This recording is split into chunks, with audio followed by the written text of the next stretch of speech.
Today was my long run day. It's May 31st, 2024.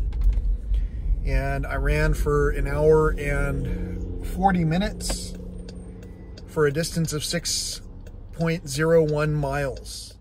So my objective was to stay in zone 3 for the entirety of the run. And I did that for 1 hour and 29 minutes, or about 95% of my run time, which I think that's admirable because the target heart rate is basically applied across the entire long run.